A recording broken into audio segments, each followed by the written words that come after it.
Welcome, fans, to episode 109 of Rangers Ed, presented by Lucarelli Law.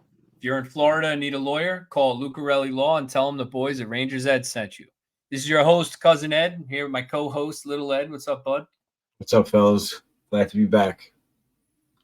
Our producer, Mikey, with the new room. No more white wall for Mikey. He's got the dark blue. I like it.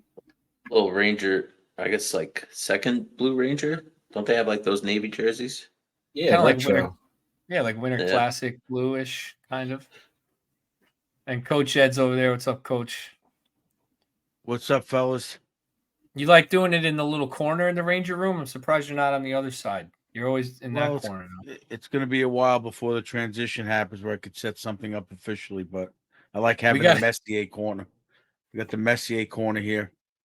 We got to get Coach Ed on one of these commercials, man. I cannot deal with these commercials. Oh, my God. That guy with the music is brutal. No, the guitar guy. Ed, you told me he's been on there for 2 years. I don't remember that. But yeah, it's brutal. Let's go Rangers all over. Oh, my God. It's brutal. Yeah, I don't get it. Yeah, I mean, who actually picks that commercial and goes, "Oh, let's put this one on"? Yeah, this one rocks. Yeah. Yeah. Nicky Baz in a goal, crushing it on all of our intro music and everything. Then you got this guy on MSG. Just I don't even know what's going on. Playing folk songs.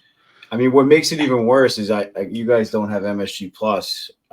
If you download the app and watch the games through that, there's only a select few commercials that they now have for the streaming one that are slightly different probably than the ones that you guys have on regular cable. And they only have like 4 or 5 commercials total that they rip through. So every commercial break, Lindsay and I are watching the same exact commercial, like the same rotation every time. It's brutal. Yeah, it's bad. Shout out to MSG Networks. Fix that. Yeah, I mean, whatever. I'm not gonna say anything bad, but I already said enough. But we got a big interview dropping next week. Excited about that. Fans, look out for that for sure. If you're tuning in next week, you're gonna hear a really cool interview. So Little Ed just keeps killing it, getting the guests all over. I think we should tease it. Let's tease it. Yeah, sure. We got Mike Kelly, an analytics expert from NHL Network, came on, joined us for almost an hour. Gave us a lot of time in the evening too. A really nice guy and really, really smart and a really good approach to analytics. So listen, if you're one of those eye test guys like Coach Ed, this is a good interview for you because you can, learn about analytics a little bit, and he doesn't come off preachy or anything like that where you're going to feel condescended to or anything like that. So he did a really good job, I thought. And Little Ed, you're killing it, crushing it with the guest, dude. Thank you. Yeah, these guys are very generous with their time, and everyone who asked me like, "Oh, how did you do that? How did you get it?" I'm like, honestly, what a world. I just keep saying, what a world. It's like to be able to communicate with these guys and for them to answer, and women. Jackie was more than generous with her time as well. So all these people, all these high profile hockey personalities, I guess you can call them, that we've been talking to. Like I said, thank you. Very generous with your time. And like I said, just to respond to my message on Instagram or Twitter or wherever, it's just unbelievable. So it's just a great opportunity we have in front of us, and I'm glad that we're all taking advantage of it and getting a chance to talk to these people. It's great. Yeah. Yes. You guys also, you went to the Vancouver game, right? Last week? Yeah. We're on a little bit of a cold streak, I think, in attending games. Coach Ed and I, and then Coach Ed by himself last week or 2 weeks ago. So we're on a little bit of a cold streak, just like the Rangers. Hopefully we could bounce back after the break. I think our next game we have is, I forget. I'm not going to try and guess. I have no idea. But but hopefully we can squeak out a win on the next one. Can we get a Coach Ed Norris watch on Quinn Hughes? What do you think? Oh, yeah, right. I mean, I think the Rangers shut him down that night. I'll tease it on the Mike Kelly interview. I brought it up a little bit, but he's obviously well ahead of everybody in stats, but he didn't dominate out there. He makes a lot of good plays, a lot of good reads, but I don't see him like a Cale Makar type where he's going to take over the game personally. You don't notice him that much out there. Like, here he goes again. Makar's just dynamic.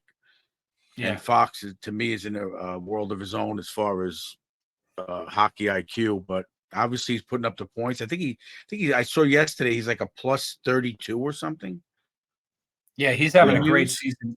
Yeah, he's Yeah, having an amazing obviously they're lighting it up. The whole team's lighting it up, so that all goes hand in hand as well. Yeah, they got 5 All-Stars, the Canucks. Hughes is the favorite to win the Norris this year. That's why I was curious. But yeah, I mean, look, he's a small player, so maybe that's why he doesn't make Coach Ed's cut. Well, again, But, I compare it to Brian Leach, like when he was plus whatever, the plus 30 or something that one year. He throws the body. He's involved in the game. He did, you don't see like the bone crushing hit. I don't see much, as far as dominating the game. He's just a very, very solid, smart player. He's not like his brother where he's flying out there. To me, I don't know. What did you think, Ed? You saw him live. I didn't. You weren't like, oh shit, here he goes. No, absolutely not. That's what I was just waiting for you to finish. The big thing, or the biggest thing that I noticed, which isn't a bad thing, he's just a very solid player. Very little mistakes. Every time I noticed the puck on his stick, he was either out of the zone or pretty much tape to tape going to somebody. There was no mistakes or fluttered passes or anything like off the wall. Like everything was just a good play. And like he wasn't like Coach Ed said, like, oh my God, don't give him the puck. It was like, okay, like he's just playing a good, solid defensive game. And I love that. I mean, for him to be able to put up the points and also look like that in the defensive end, I mean, yeah, you can't complain. Like, but it wasn't any earth shattering, like Coach Ed said, Cale Makar, dynamic, throwing a big hit or going end to end. It was just a very good hockey player, a very good defenseman. I think he's closer to Adam Fox than he is closer to Makar. Yeah, he's like in between. He's in between. Yeah. He's got a little more speed and things like that, but for sure. Anyway, let's keep an eye on the Norris Trophy watch with Coach Ed. Quinn Hughes doesn't make the cut, it sounds like, but Jersey Profiles, sponsored by Oscar's Pro Stitch Hockey. Buddy Oscar, a huge Rangers fan himself, started his company by stitching his own blue shirts. Once he perfected his craft and started to fall in love with his work, the man started to grow. Oscar stitches every jersey with love and dedication to authenticity, which never disappoints. His talent is hard to find in any store out there. Are you like Cousin Ed? You have a lingering jersey curse that every player he gets a jersey of gets traded or injured and hurts the Rangers team? You want to change things up? You want to take an Eric Lindros jersey and make it a vintage Ken Hodge jersey in the late 70s? Got an old jersey collecting dust in your closet? Want to throw your name on the back and add a nice number of one of your favorite players? You can bring it back to life with a brand new kit at Oscar's Pro Stitch. So head on over to Oscar's Instagram at Oscars PSH. That's OSCARS PSH to check out the countless tarps he's already done and to place the order for his next one that possibly can post on Instagram and get ready to wear it to the next Ranger game or any event that you have coming up. Tell them the boys from Rangers Ed sent you and receive a special discount at Oscar's Pro Stitch Hockey. Go get them, Rangers. Oscar, you got to love Oscar. So number 9, not sure if a lot of people are ordering this jersey from Oscar, but Andy Bathgate's the choice. I know some people are saying, why Adam Graves? Well, let's turn back the clock a little with Andy Bathgate. 12 seasons with the Rangers, 272 goals, 729 points, a 2-time first-team NHL All-Star and a 2-time second-team NHL All-Star. For those of you that don't know what that is, it's not an all-star selection. It's the best players in the league are selected, a left wing, a right wing, a center, and 2D and a goalie. That's the first team, the best at each position. And then they do a second team also. He also won the Hart Trophy in 1958-59. His number 9 How is about retired. that, huh? Number 9 is retired by the Rangers on February 22nd, 2009, which is my mom's birthday, and inducted into the Hockey Hall of Fame 1978. So great career. Andy Bathgate, a great Ranger. Again, you got to turn back the clock a little and look at history. This guy was, in the upper echelon of the NHL, probably one of the first Rangers to be at that level. I don't know. I mean, I don't know the history that well, I guess, but to be at that level with all those guys on the Canadiens and, we're talking in the 50s, this guy was a stud. So yeah, that's the Red Wings Canadiens era for sure, right? Right, exactly. Were the seasons just as long back then? Like, I wonder why he didn't play like 1,000 games. No, he played don't know. 1,000 games, but not with the Rangers. I only Yeah. put his Rangers stats up there. Gotcha. I want to say they only played like 60 games back then in a season. Coach, Yeah, I what- don't- There were only six. There were only 6 teams. Yeah, that's true. So I just pulled it up. Easy enough. From 49 to 67, the season was 70 games Oh wow, with 6 teams. you saw those teams a lot of times. No wonder why they were 11 the rivalries were insane, huh? Yeah, exactly. Then 60, Not only that, yeah. not only that. Think about traveling. Most of it was done by train then. Yeah, So these Lot guys were of like home and homes. these guys were boozing it up on train rides. And you hear any old time Rangers, when we talked to Stemmer and a couple of those, they were like, I remember hearing interviews on TV also that everybody's like, "Well, the train rides," and they just like brush it off.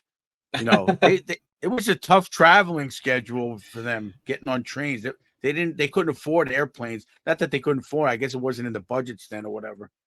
It wasn't Yeah. as popular, but you I mean, know, we're kind of seeing it, not necessarily the train and taking trains to travel, but the women are going to see that. A lot of heated rivalries. There's only 6 teams for the original 6 in the PWHL, so it's going to be interesting to see those rivalries develop. But I looked up Andy Bathgate. I found an interesting story. I told you guys I'd be on that duty. I was looking for his nickname. He didn't have any flashy nicknames, but it did say that he seems to be responsible for the modern day goalie mask. So in 1958-59, he scored 40 goals. He's also known for his contribution to the in-game use of masks for goaltenders. Renowned for the strength of his slap shot during a game against the Montreal Canadiens, Bathgate shot the puck into the face of Jacques Plante, forcing Plante to receive stitches. When Plante returned to the ice, he was wearing a mask. So there you go. interesting. That started a trend that led to it, and other protective gear becoming mandatory equipment. I thought you were gonna say he like spoke up and like said goalies should wear masks or something. He contributed to the goalie. He just drilled Plante in the face. Yeah. By breaking the goalie's face. Yeah. I can't even imagine. Yeah, so I thought that was a cool little tidbit. It is cool. And when we went to the Hall of Fame, we saw a little bit of the history of the mask, and we spent a little bit of time there. I feel like that was really one of the more interesting. What is it called? Boxes, I guess. I don't know what you want to call it. But displays that they had in the Hall of Fame was the goalie masks, and really cool stuff. But all right, Andy Bathgate, number 9. He also spoke out against spearing in the league because the Montreal Canadiens were very well known for it. And they said they were just using it as a defensive tactic against the Rangers. And Bathgate spoke out against it and wrote an article and all this stuff. Wow. Interesting.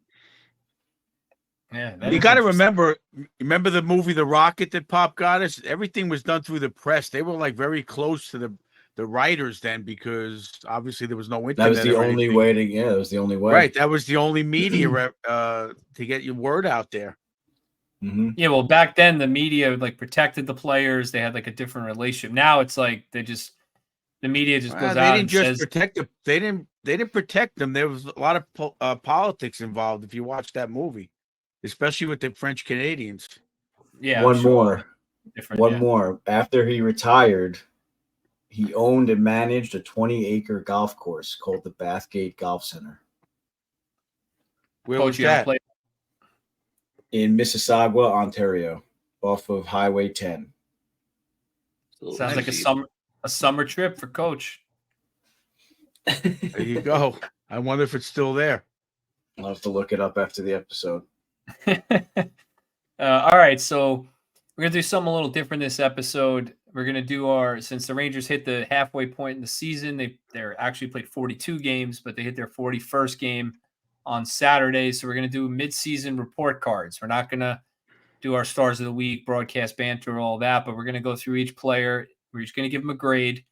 We're gonna average it out and see, who's got what grade, and see if we differ. Really, I mean, we'll probably have some similar grades, but it's just gonna be interesting to talk about each player's first half of the season. But before we do that, prior to the last episode, the Rangers were 26-10-2, 1-3-0 since then. They're 27-13-2, 56 points, first in the Metro, have dropped down to 5th in the NHL. But with Carolina losing today, we could breathe. We got a game in hand and 3 up on the Hurricanes. So hopefully the Islanders are losing. Hopefully the Flyers lose, and we can get the Rangers get some breathing room back. Sorry, not we. I know Little Ed hates that I say that. No, I told you we're allowed to because we're media now. Oh, that's right. Okay. And let's update the fans on our fantasy league. So as you know, we got a Rangers Ed fantasy league going on, and we got a little special fantasy update recorded for us from one of the players in our league.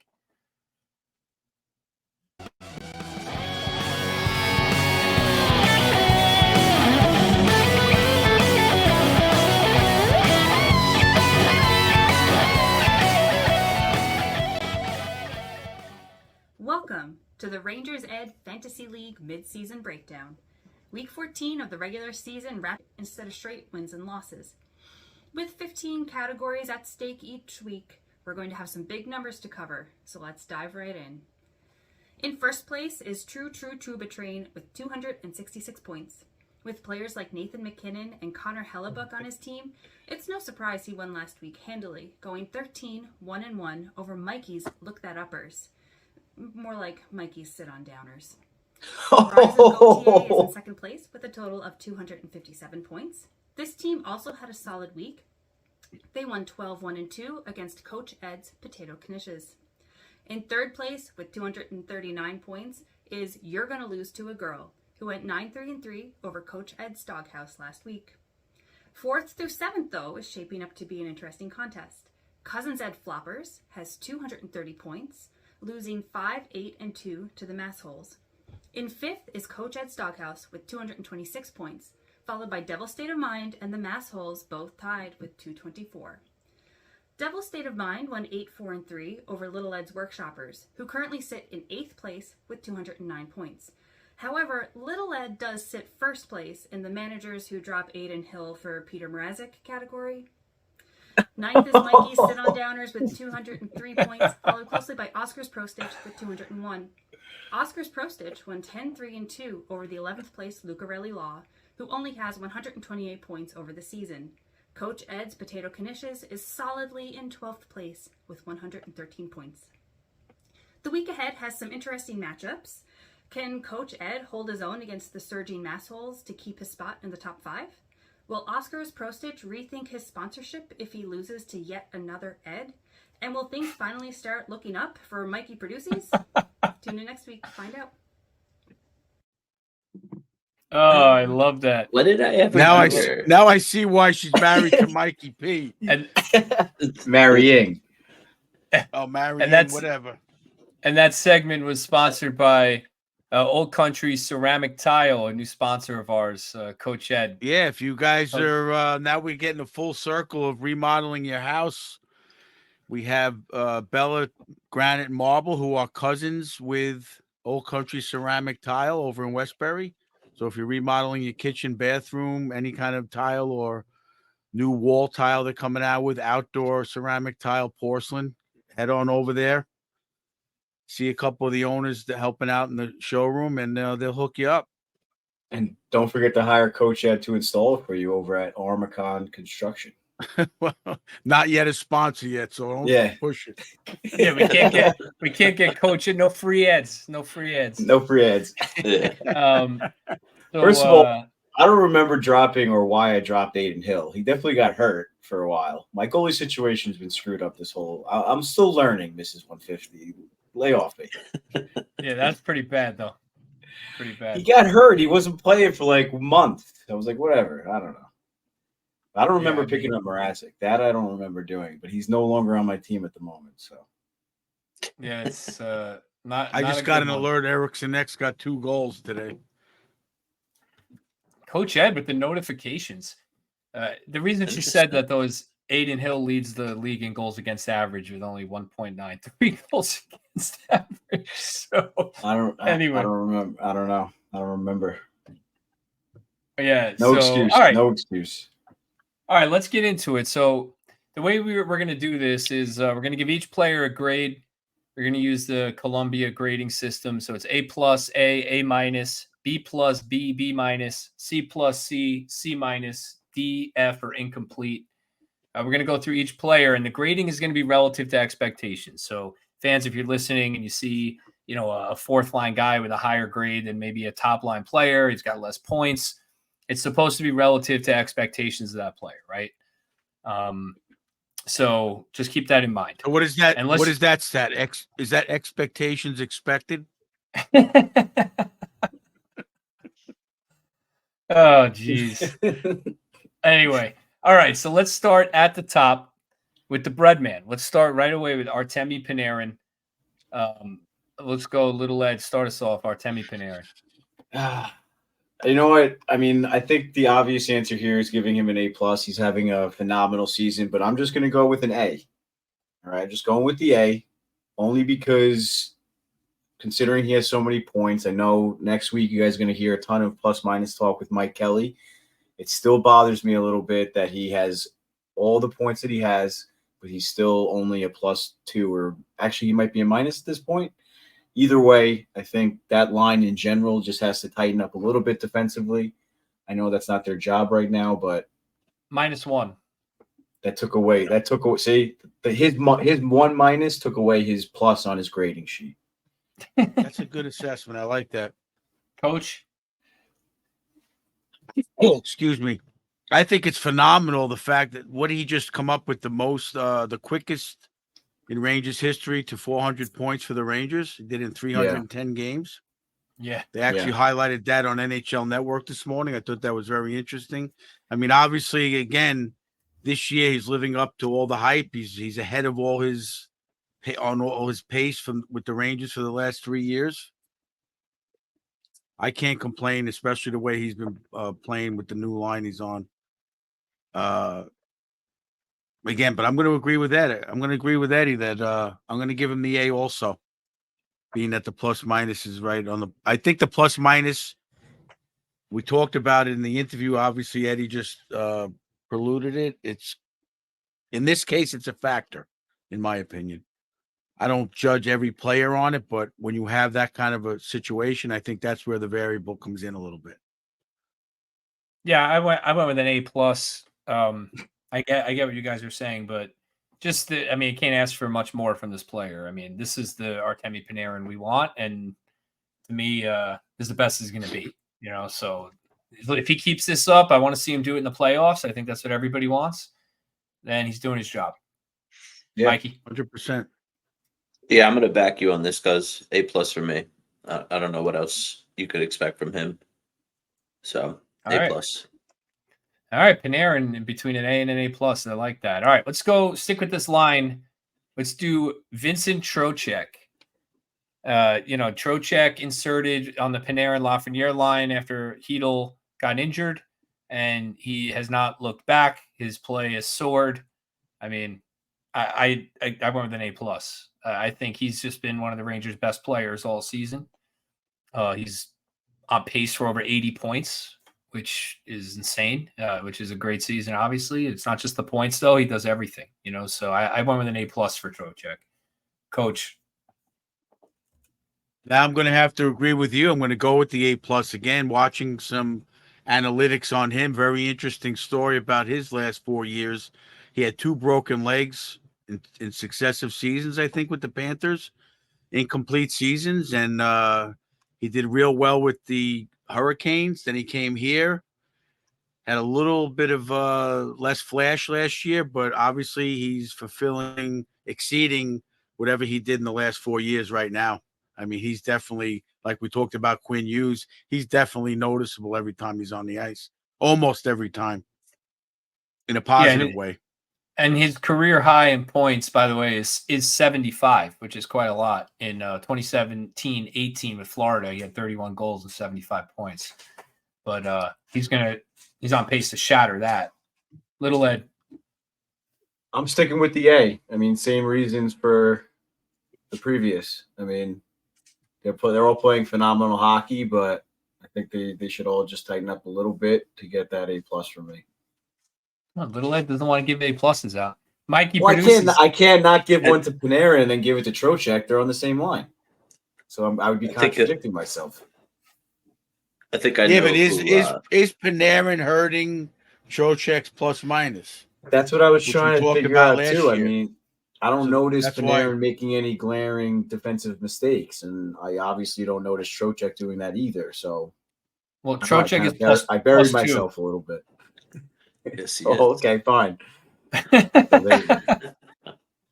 Mikey. I'm definitely giving him an A+. I'm looking at his face-off stats right now. It's just insane. 62%, 474 face-offs won. He's doing everything you need him to do.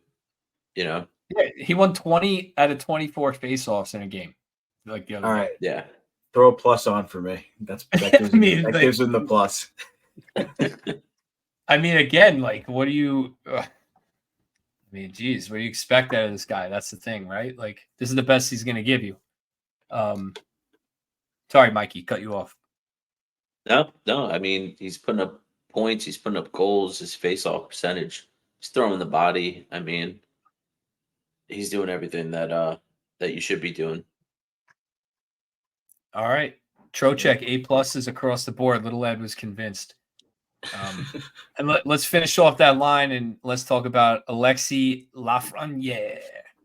Let's go to Mikey to start here. What do you got for Alexis Lafreniere? Kind of, a little bit of buzz in the preseason about him being a bust. Not the case, it looks like. So what do you think, Mikey? I'm giving him A-. I think it's the inconsistency for me. I know he's playing hard every night, you know what I mean? But I just want him to be there every night, like at least on the score sheet. His goals are there, his hustle's there, but compared to where he should have been this season, I think he is excelling to what everyone expected him to be. So I think he deserves an A, but I'm giving a little minus there just for the inconsistency. Okay. Coach. Now I'm going to agree with Mikey. You guys are making it easy. I like this. I was just going to say we should have submitted our grades beforehand. Because this is hard. It's like everyone's convincing each other. No, so Coach Ed, that's part of it. Did you do your grades already though? Did you grade the roster? Do we have to take a break? No, I did not. I did So not. you're just What do we have to? She's gonna copy. I have it all up. It's all up here. I'm like Kramer. It's all up. All right, here. so I'm going to you. I'm going to you first. Every single. Can I finish the Lafreniere assessment? I mean, I agree with Mike. He's well. We didn't get the stat from Mike Kelly at the assists expected, but I'm going to give him. I'm not going to give him the A-. I'm going to give him an A because I think he's very part of the game. So I'm not going to agree with Mike. I'm going to give him the even A. A clean. He's out there. He's making a lot of plays. He should have had a couple of goals in both Washington Capitals games. I don't know if it's snake bit or just running into a little bad luck with goaltending. I don't know, but he's definitely, again, eye test. He's noticeable out there. His stats are showing he's there. And I like him. He's coachable. I like the whole package. And this year, I think he's coming around. I'm going to give him the A, where he could get an A plus if he goes over 20 goals this year for sure. Yeah, I mean, I don't disagree with what you guys are saying, but I give him a B+. I think he's still got some things to work on. I expect a little better finishing. Like you said, Coach, maybe he's snake bitten. Rangers have been getting goal lead lately, but I just feel like like Mikey said, the consistency. Some of the points he's not getting are not his fault. You're right, the expected assist thing, but he's getting prime chances, and you got to bury those chances. So I'm glad he got on the board on Sunday. Maybe that'll get him going. But he's been getting, I think I saw a stat. He took 70 straight shots without a goal. I mean, he's getting volume shots. He's on pace for 220, 240 shots or something crazy. I forgot what it was, but it was a really high number of shots. Is way past his career high. So I would expect his goal totals to go up as well. So I give him a B+. His game is great. I'm not disappointed, but there's more there. Little Ed. I gave Lefty an A+. I think he's living up to his expectations this season. I've said it to a few people. He's my favorite forward right now. I mean, I love his confidence with the puck. I think it shows. He's showing some dangles. He's showing a lot of skill. He's showing great playmaking ability, which we've been stressing a lot, that he's not really going to be that 50-goal scorer. I mean, maybe he will at some point in his career, but right now he's a great playmaker. It seemed like he learned a lot of that from Panarin, and playing with Panarin, it kind of like gives the Rangers like two wingers that are just able to make that cross-ice pass, and that's very dangerous. You talk about Valley talking about that all the time, is you have to make the goaltenders move side to side nowadays. So that's a big threat for him to be able to see the ice as well as he does. And yeah, I mean, like I said, he's just holding on to that puck for a split second longer when he has the chance to, and he's showing a lot of confidence. Even if he's not putting up the points, I think he's not really getting frustrated or anything like that. He's just playing very, not to say confident again, but very like relaxed. It seems like he's not stressed. He's getting interviewed. He has positive interviews. It's just great to see all around. So, Laffy with the A+ for me. All right, love that. So Laffy with 4 different grades, all high grades from us. He's having a great season. All right, now let's go into the next line. This is been a line where you got 2 guys who played together for 5 or 6 seasons now with Chris Kreider and Mika Zibanejad, and they've just had a rotating right winger pretty much the whole time. This year, it's been tough with the Kakko injury. So it was Kakko, it was Wheeler, it was briefly Cooley for a game. So let's talk about the Kreider-Zibanejad line. Chris Kreider, Coach Ed. Chris Kreider, not an easy one to grade. Not an easy one to grade, but I'm curious, where do you fall with him, where he's at this season? I'm giving him the B+. I'm obviously he was off to a very hot start with the power play. He's one of the top players on the net front. He's doing his job. I just think that his little bit of inconsistency and his little bit of a lack of physical play still bothers me a little bit. I'd like to see him get a little bit more involved, not even taking the body, but boxing out. So I'm going to give him a B+. Yeah, I agree. I give him a B. His game on the power play is elite. There's no question. So in front of the net, he's got 9 power play goals. He leads the team in power play goals. He's elite there, but 5-on-5, just not enough. Not enough forecheck, not enough hitting, not enough. He's got to be a gamer, right? Like, this is a guy, we've seen him in the playoffs gritting his teeth on the bench, and those interviews where he looks like a leader. But for some reason during the regular season, that disappears for stretches, and he becomes useless except on the power play. So I give him a B. I agree with you, Coach. Little Ed. I went with a B-. I mean, for all the same reasons you guys just said. I mean, I got to see more out of him on the 5-on-5, and just the biggest issue we've always had with Kreider is the consistency. Mikey. I fully agree with Little Ed. I gave him a B-, and for me, it's leadership. He doesn't lead by example, at least not on the ice right now. I understand that you're the last person off the ice and you high five everybody, but like you guys said, if it's not a power play, it's like as if he's not on the ice right now. So, Yep, definitely more there. Rangers need more 5-on-5 from Chris Kreider, and that brings us to Mika Zibanejad. Let's go. Let's start with Mikey on this one. I mean, look, first of all, we all love Mika Zibanejad, right? So, but let's go through it. Go ahead, Mikey. Mika's a tough one. Mika was a tough one. I absolutely love Mika. I'm giving him a B+. I'm going to give Mika a B+. His hustle's there. His two-way hockey is just unmatched, right? But you want to see it on the score sheet. The first 20 games or whatever it was, he was, didn't have a goal for however long. That's not what we need from Mika Zibanejad, especially at his salary. So, but everything else is still there. So B+ for me. Little Ed. I just went with the solid B. I think he didn't get the B- like Kreider because he's just more of a dynamic player. I mean, penalty killing I know Cryer does that as well, but Mika's just more of a dynamic player, being a center, having a lot more defensive responsibility, shutting down the other team's top lines and things like that. I know it's hard to say like he doesn't do much 5-on-5 because he's not putting up the points, but he's definitely playing against other teams' top lines and all that good stuff. So I'm not giving him an excuse. That's just not. Well, that's why I'm not giving him an A. It's because I just think he's kind of just having an average season right now. I mean, look, I think you guys are a little high on Mika. I give him a C. I just to me, this is not the Mika's. I know. I mean, look, I'm disappointed in Zibanejad this year. To me, he looks soft. He doesn't get to the front of the net. He doesn't forecheck at all.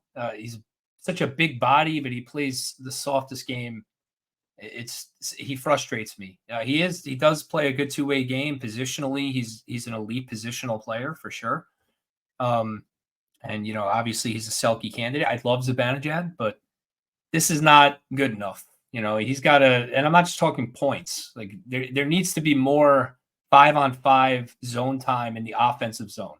I don't care if none of the points go in, but they got to control play from the red line forward, not just from the red line back. Because we need two lines. How many times is Micheletti going to say it? You can't just rely on one line every single night, right? That's what he keeps saying in every game.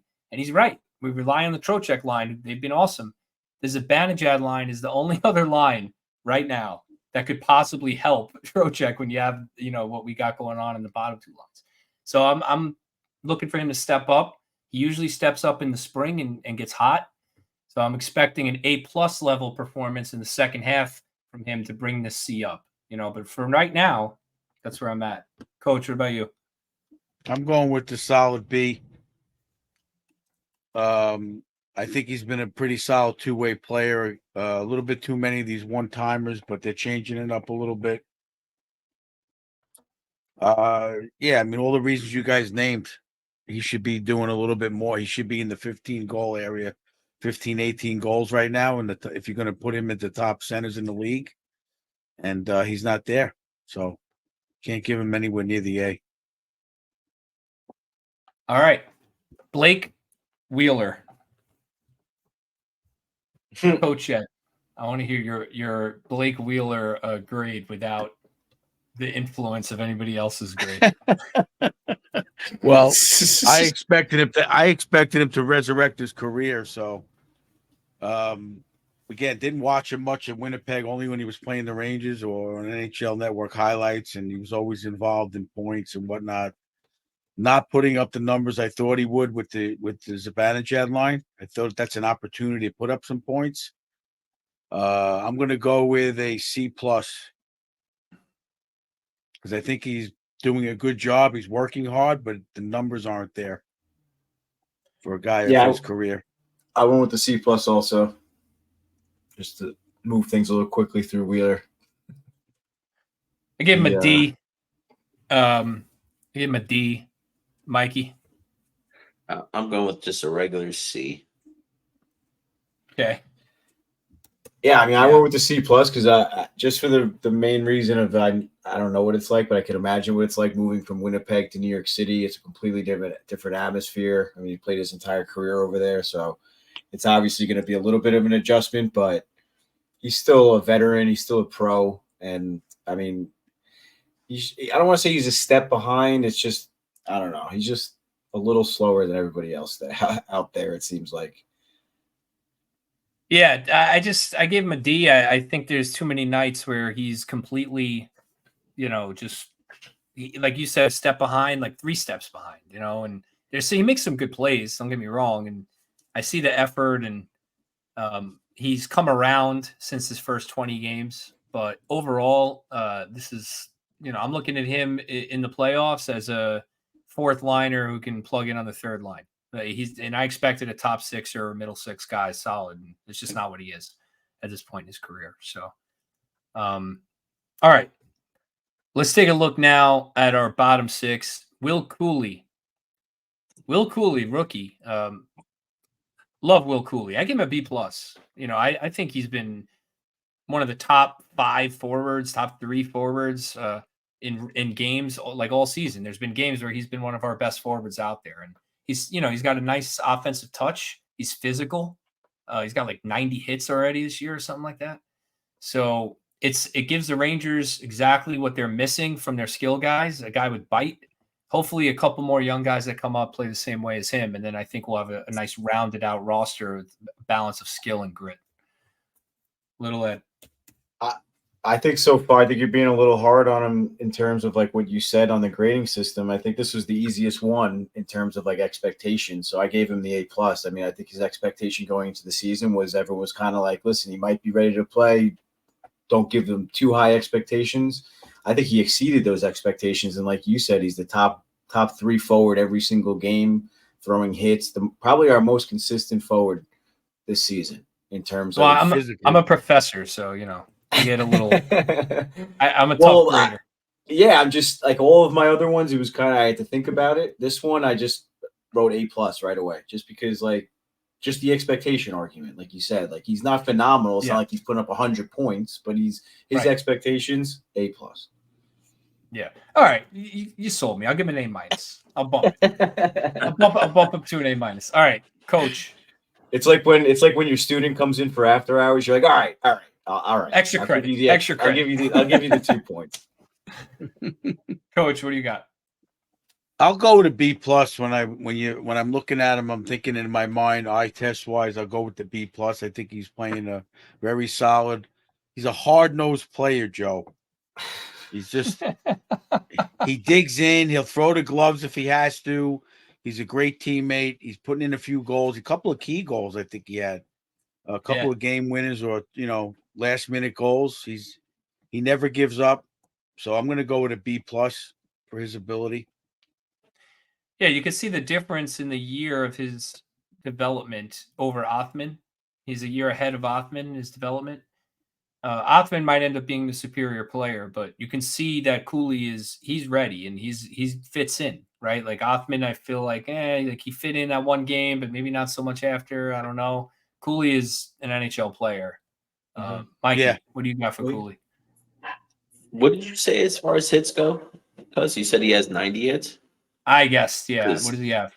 Because he leads the team in hits with 110. 110 hits, yeah. It's a lot of hits. I'm giving him an A+. A+ for all the reasons Little Ed said and literally leading the team in hits. Mikey loves the hits with the Ryan Reeves thing in the background there. I see it. Not only leading the team in hits, how about hits per minutes played? Shut up. He's so annoying. Analytics don't really like it. Analytics don't really like the stat hits because if you're hitting somebody, where's the puck? Who has the puck? Well, it's a variable. That's why it should be hits per minutes played or related to puck possession. It should be like it's a variable. The hits. I wouldn't just go by it. To change in possession are more important. I'd be curious. I'd be curious on his stat on that. So, I mean, if the hits are in the offensive zone on a forecheck as related to in the defensive zone, that's a different kind of hit. There's a lot of different variables to it. Yeah, the Barclay Goodrow hit where he hits the guy and the puck is already going the other direction, but he's finishing his check is not as impactful as separating the defenseman from the puck on the forecheck. Correct. So I'm curious if Cooley, what his stats are with that. Maybe we can ask Mike Kelly. All right. Cooley, good grades across the board. He's had a good year. Nick Bonino. Bonino signed to be the fourth line center. He's had to be, I don't know which line you want to call the third line, either the Goodrow line or the Bonino line, but he's been de facto a third line center and one of the top penalty killers on the team all season. So with that said, he's got one goal. I feel like in 41 games, one goal. I don't expect him to score maybe 4 or 5. He should have 4 or 5 goals or something, nothing crazy. I do think he's a little under. So he's an offensive black hole, but defensively, he's been amazing. He leads all forwards in blocked shots in the NHL. He's always there giving up his body on the PK.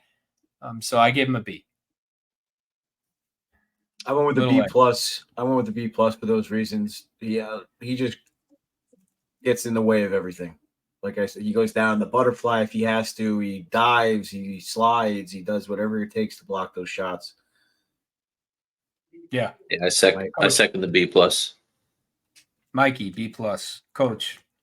I'm going to give him the A based on what his expectations are. I didn't expect him to come in and be scoring goals. I expected him to come in and do what he's doing. And that's being a solid defensive player and a penalty killer shot blocking guy. And he's not top 100 in the league in hits. He's in block shots. He's number 1. So to me, he's for forwards. Right. So he's exceeding what, he's top in the league and he's doing a good job. I'm giving him the A. Yeah. I mean, for me, he dropped into a B.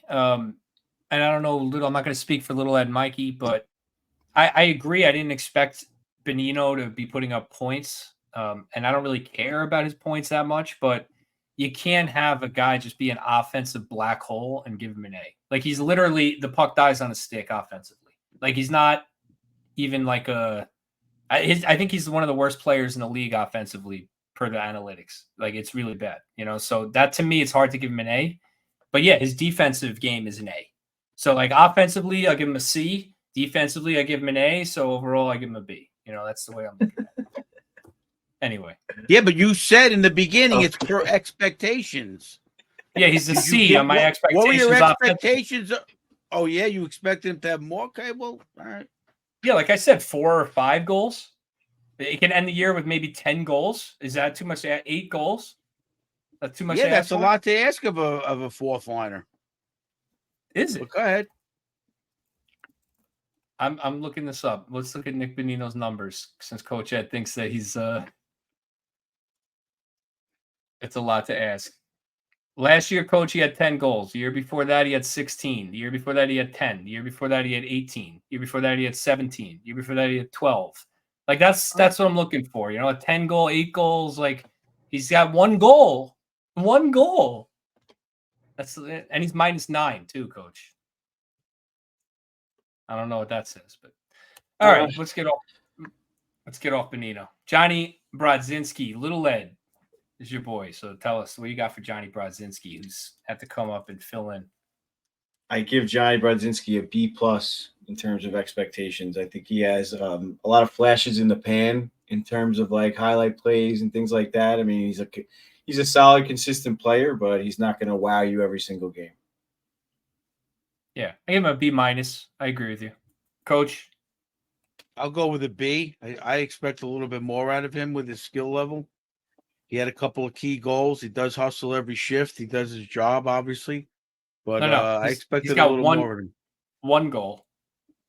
Another player. It was a big goal. All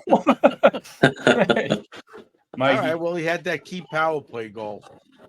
I expect a little more out of him. He should be able to put a couple of pucks in the net, especially since Joe says he's got one of the hardest shots on the team.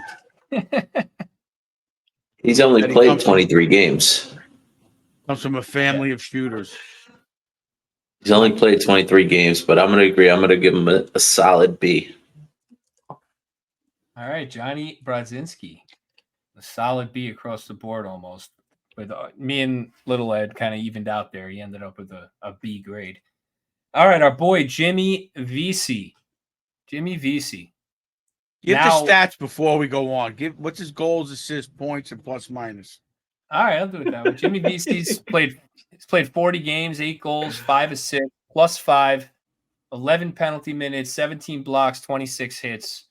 I give him a B plus. I think VC, this is almost the max of what I would expect or want from VC. So he's been really, really good. And he took that slight early in the year, the benching on opening night at the Garden, and he took it like a pro. And he's just done nothing but work since then. And in our bottom 6, he's got probably the best hands, and 13 points from a fourth liner. I can't complain. Little Ed. This is another one that I didn't even have to think about it in terms of expectations. A plus for VC. A plus. Little Ed is He's very easy with the A pluses, but then with That's not Panarin, true. he's like, That's not true. I gave VC, Cooley, and Laffy an A plus. That's it. And Trocheck, I changed it. Oh, okay. Mike, so I back Little Ed all the way. A plus for Jimmy VC for me. right, Absolutely Coach. phenomenal year for him. I'm going to go with an A, solid A. 8 goals. It means he could be in the area of 20 goals, and that's for his salary and his minutes played. Does a great job killing penalties. And like you said, a team player, a professional. He knows his role. He doesn't complain. He's happy to be here, and he keeps working hard to be here. So what else can you ask out of him for his salary, especially? Yeah, VC has been one of our best players this year for sure. For relative to expectations. All right, And his Barkley, skill level, he put some moves on, like you said. he's got great hands. Barclay Goodrow, 40 games, 1 goal, 4 assists, -4, 36 PIMs, 39 blocks, 58 hits, and half a jaw. Coach, what do you got for Barclay Goodrow? I'm probably going to give him a higher grade than you are, but I'm going to go with a B minus. I'm going to go with a B minus just because I know his locker room presence and his lead by example on the ice is very good for the youngsters, and but he should be doing a little bit more putting pucks in the net for sure. Little Ed. Definitely should have a few more goals, a few more points, but that's not my main concern. My main concern is that minus. I mean, once again, I know we're trying to not harp on that stat, but as a fourth line, supposed to be a defensive minded player or whatever, that type of grinder, checking line, whatever you want to call it, he really shouldn't be a minus at all. So yeah, I mean, I think that definitely weighs on the fact that he's not producing offensively. So obviously, if you're not producing offensively at all, it's not going to go in your favor in terms of that stat or in that outlook. So yeah, he's just got to be better, but it's hard to give him a bad grade just because of what Coach had said, because I know for a fact in the locker room and behind the scenes, he's very important to the team, and I'm sure all of his teammates would agree regardless of his stats. But all of his teammates don't care about contracts. The fans and the management do. So What'd you give him? I think I said a C, didn't I? Oh, no, you just went on. I just went on a rant. Just went on a rant, yeah. Sorry. Goudreau with the C. All right. Mikey. Goody's getting a B minus from me. Gave him a D. 3.6 million is not enough. I mean, again, you sign a guy like Goudreau for the playoffs, right? So who really cares if he has a D regular season? If he's Barclay Goudreau in the playoffs, a Barclay Goudreau then that's really all we care about. But they're not going to be able to carry a 3.6 million cap hit for a few more years if this is all they're getting out of the guy. That's the thing. So I can't even imagine playing with that pain or that discomfort every game. No, I get that. I get that. But I mean, we're talking, if you remember Goudreau's first year, he chipped in offensively. This wasn't just a defensive guy. I mean, what did he do? I don't remember exactly. 13 goals, 20 assists his first year with the Rangers, and 11 and 20 last year. 1 goal, 4 assists, -4. I get it. He's playing with the jaw issue, but gave him a D. Not happy with his play. What is the stat of the Rangers battling for #1 overall in the league? They have a lot of minus players. It's because they're so reliant on the power play. Their power play is #1 in the NHL. You don't get a plus if you score on the power play. That's it. It's that simple. Yeah. But all right, Tyler Pitlick. So you're telling me, is it mathematically? In the history of numbers, Tyler Pitlick.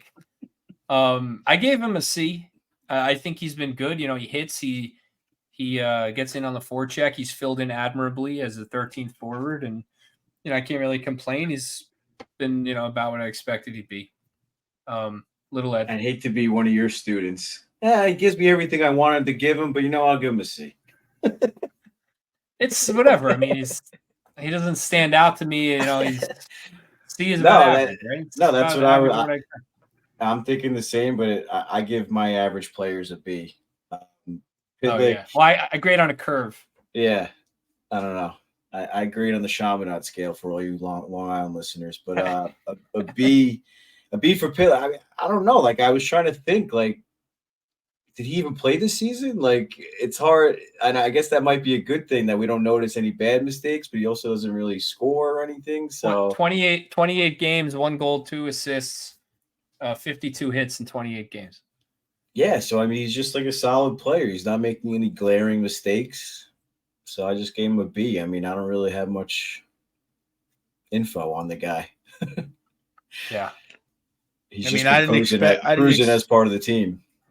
I didn't expect much out of him because I didn't know of him. I knew he was a third, fourth liner, and he's playing to that level in 28 games. Did you expect more than 1 goal out of him? I don't know. I never really heard of him until the Rangers got him, so I'm going to give him a B also. Mikey. I'm going to go C+. C+ from Mikey. All right, so that rounds out the forwards except for Kakko and Hedel. So let's talk about Kaapo Kakko. Kakko obviously went down with a leg injury in the Hockey Fights Cancer Night, the game we were at against Buffalo. But he's played 21 games this year, 2 goals, 1 assist, 3 points, +1, 7 blocks, 5 hits, and 2 penalty minutes. So is this an incomplete? To me, 21 games is a good enough sample to give him a grade. I do think it's a little incomplete, obviously, because he only played half the games, but I gave him a D. Not good enough from Kaapo Kakko in those games, although last night I was glad to have him come back yesterday afternoon and played much better than he played in the first 20. I'll say that. He had 2 hits recorded, which, again, it's not a 0 on the score sheet. That's Kakko, Mr. 0, right? 2 hits and 2 shots on goal. Right, and he had a point blank chance. He was robbed. So let's hope that turns around. But a D for me from Kaapo. Little Ed. I was just gonna give him an incomplete, but I guess we're gonna have to give him one on the fly. I'll just give him a C+. I mean, like you said, he only played 7 less games than Pitlick. We just gave Pitlick a grade, so you can give him an incomplete if you want. Nah, I mean, you said it right. He played 21 games or whatever before he went down with an injury. That's a lot of games. I mean, he wasn't doing much. He was in our doghouse a few times, I think, before he went down with the injury. So I'll just give him the C+. I don't want to give him out a D. And then I don't know if you guys saw, but last night Chesty gave him the hat. Trouba gave Chesty the Broadway hat, and then Chesty was like, "Nah, we'll give him to Kakko. Welcome back." So he's definitely a big part of he's definitely a big part of the team. So I guess it's another one of those things where even if he's not producing, I think his teammates are seeing things that we're not seeing maybe. So Chesty got the hat? Chesty got the hat last night from Trouba, and then Chesty was like, no, I want to give it to Kakko. Welcome back. So Chesty didn't deserve the hat yesterday. He should have given it to Lappy. Anyway. Yeah, whatever. Mikey. Well, Trouba's trying to be a captain. He's trying to give maybe Chesty some confidence back. Yeah, it's true. Good call. Mikey. Kakko. I fully agree with you, cuz D in my book. We just need more. I get the injury part, but like you said, those first 20 games it was not there. Coach. I'm giving him an F+. There is no F pluses. Well, an F or a D. Then I'll give him the D. That is just not that is not acceptable in the first 21 games of the season. We gave him the pass because he was coming from Sweden to a new country. We gave him so many excuses. Finland. Whatever. It's all the same over there. It's Scandinavia.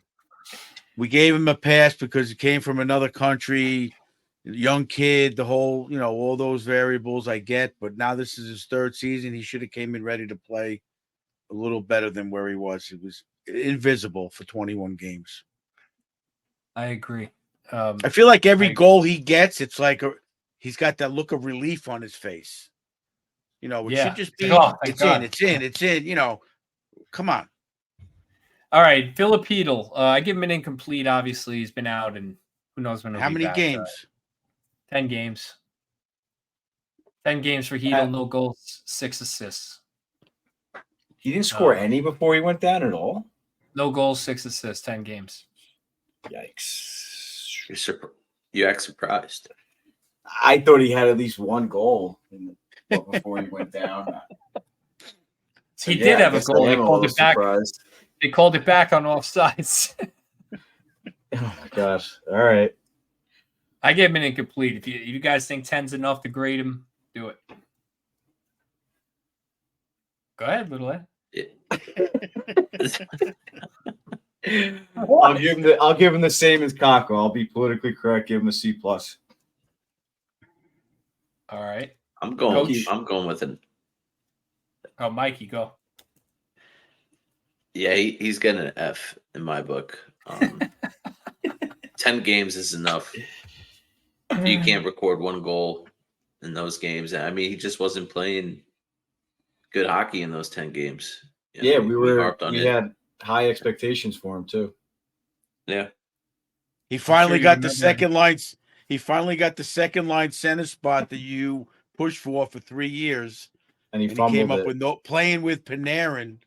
He got no goals, 3 assists. 6 assists. 10 games. I mean, I could get 6 assists playing with Panarin.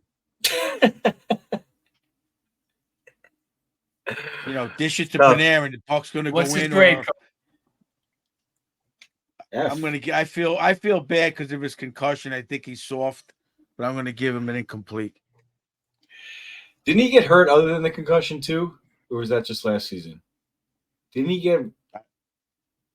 No, I think last year he was healthy all year. He didn't get no. Well, I thought he got banged up a little bit early this season before the concussion. He wasn't healthy all the year last season. He was hurt also. He played 74 He played 82. games. Yeah. So how's that healthy the whole season? Missed 8 games. Missed 8 games. All right. Well, he was hurt.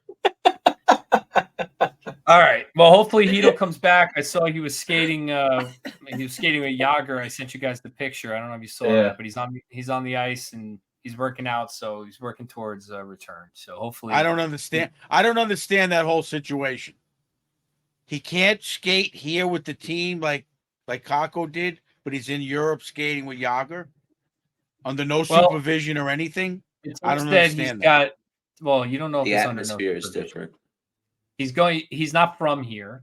He's dealing probably with some mental health issues, being injured and being, worried about his career. And the team probably decided it's best for him to get a reset mentally, which is what they said, to go home. So he's home and he's working his way back. And once he's able to practice harder, he'll come back to the team, but I don't know. I mean, it's hard for me to judge stuff like that because I'm not, from a different country or anything like that. I feel like it's a different situation for those players, but I would like for him to be with the team as well. Hopefully that happens soon. All right, let's move off Hedl before you guys are trying to bait me. I'm not going to take it. All right. We're just stating facts. Let's move to the defense and let's start with our former Norris Trophy winning defenseman, Adam Fox. Foxy, on the year, 32 games. He missed 10 games with that knee injury. 7 goals, 21 assists, 28 points, +0, 14 PIMs. Power play points, this is a big thing to talk about for Fox. In the last few games, he's had a few even strength goals to kind of fix this. But 3 goals on the power play, 14 assists at 5-on-5 or at even strength. 4 goals, 7 assists. So his points are evening out a little bit, no pun intended. 44 block shots, only 12 hits, averaging over 22 minutes a game. Adam Fox, I mean, look, you guys are going to say it's too low, but I give him a C+. I mean, this guy's one of the best defensemen in the NHL, and there's too many nights where he's not. He's out of position. The goals against Washington on Saturday is an example. I'm looking at who's not tying up the guy in front, who's a little bit out of position, whatever. So I just haven't seen enough from Fox 5-on-5, and defensively, I think he's a little underwhelming right now. But I do think he's coming back from an injury, and that's probably the reason. And I expect better in second half. Little Ed, what do you think? Yeah, I'm giving him a B minus for pretty much all the same things that you said, but he admitted that it's taking him a little bit longer than it should or it normally would to come back from the injury, which I guess if he's going to admit it, I got to give him credit for admitting that. But at the same time, I don't think it should be taking this long. Like you said, he's a Norris Trophy winner, one of the best defensemen in the league, supposed to be every year, and he's not really showing it right now. And it shouldn't take him that long to get back from the injury. I'm sorry. I mean, I hate to say that about a player that got injured, but for him to be, like I said, the best player or the best defenseman in the league, yeah, you got to come back. You got to be able to adapt a little bit quicker than that. And like the Rangers rely on him to be that Norris Trophy winner. He's just not doing that right now. But he is trending in the right direction. So the last game or two, he is putting up the points. He's playing a little bit better. And no secret that I'm never a huge fan of his defensive play overall, and that's definitely lacking this season, even more so than usual. I originally had him at a B minus, but I kind of like your score better. I'm going with a C plus. Yeah. Coach, where are you at with him? I'm going to give him a B. I'm going with a B. I think he should be doing, he's about in the middle of where he should be. He's not scary out there. Watching him live, he's not exceeding his ability or equaling his ability. Yeah, he did get hurt, and it was probably a tough knee injury or whatever he had, but a guy of his stature should bounce back in a little quicker than that. I agree with Eddie. Especially because he's not a physical player. If he was like a physical player digging in the corners and now he's got to play a little bit more timid because of it, that might be one thing. But he's that cerebral player. A knee injury, to me, shouldn't affect you that much. But I hate to say something like that because I don't know what it's like. But you know what I'm trying to say. It's not really part of his game. Listen, if that's what's affecting his game, that bodes well for the second half.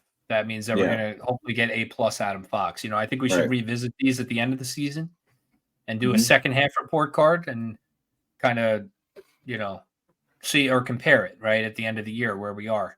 I think Fox. Just the fact that we have a lot of our players not doing what we expect them to do, and they're still battling for first place in the league, is a good problem. Oh, for sure. All right, so Ryan Lindgren, Fox's defense partner. Let's go to Mikey Produces and start. I always go to you last, so go to you first. Ryan Lindgren. I'm giving Lindy an A. I mean, he sacrifices the body just like no one else. I think he's third on the team with 53 block shots. Plays hurt.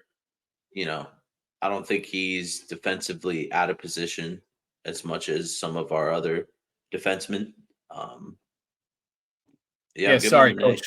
I got to give Coach the stats. I forgot. 41 games, 2 goals, 5 assists, +4, 24 PIMs, 53 blocks, 48 hits, just over 19 minutes a game.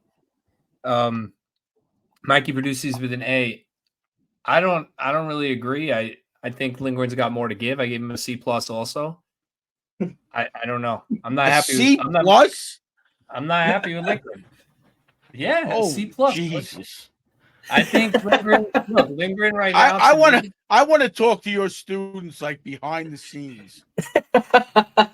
Lindgren. A C+ for Lindgren. The reason I gave, first of all, you can criticize me all you want, but Mikey gave Hedl an F, who's played 10 games on the season. He doesn't even remember how he played in those games or anything, and he gave him an F. So you could give me crap for Lindgren, but I think Lindgren's got more to give. Right now, he's a rag doll out there. I feel like every game they're like, Lindgren's so tough, and they keep focusing in on that. They showed it in the Washington game. Oh, the battle of the night or whatever, Wilson and Lindgren. It was literally every highlight was Wilson just hammering Lindgren, knocking him over. I love his toughness, but I want to see some of it the other way. I don't really see enough Lindgren hammering people. I'm seeing Lindgren just continuously get ragdolled every single night and putting himself in vulnerable positions. And he doesn't do enough offensively to really make up for the lack of that. His game is built around his positional defense, his transition with the puck. He's been fine there, but his physical play has been down and his offense is not great. So for me, a C+. I mean, it's not what I expect from Lindgren. It's below what I expect from it. That's all. Coach, now that you criticize my C+, what do you got for Lindgren? I'm not going to give him an A, but I'm going to give him a B plus for sure. The guy's living in an ice bath every night to play 80 games like that, or however many games a season he plays. It's not an I get up sore in the morning if I bang my elbow on the freaking couch. This guy's getting banged around and goes into the corner no matter what every game. Yeah, he does put himself in vulnerable positions. I've been saying that for 3 years, but he's still not shying away from those positions. And he sacrificed himself as a teammate or whatever he needs to do to win. Yeah. So I got to give him a B plus. No doubt. No doubt on those points. Little Ed. I gave him an A minus for all those points, and I agree with what you said. I think I would like to see him dishing it out a little bit more. I know he's not the biggest guy in the league, but I remember him at least throwing some hip checks or trying to throw the hits. But maybe because he's taking so much, I don't know, not injuries, but whatever, taking on so much, whatever physicality. Maybe the coaches are telling him not to go out of his way to dish it also. So. Maybe. I don't know, maybe look at it that way. But either way, yeah, I'd like to see a little bit more offensive out of him, and maybe that's kind of piggybacking off Adam Fox. I mean, also, he didn't have Fox as a partner for 10-plus games. So hopefully both of them will turn it around the second half. Yeah. Well, I said it last year when we talked about how we said Fox can't play as good without Lindgren. I think it's the vice versa. I mean, Lindgren's I'm not going to say an average defenseman in the league, but he's not as good without Fox either. So I agree with you there. But he threw that beautiful hit against Washington when he had faced a challenge. He's not afraid to do it. Maybe just the timing isn't there, but I don't see him shying away going in the corners, and that's a big thing.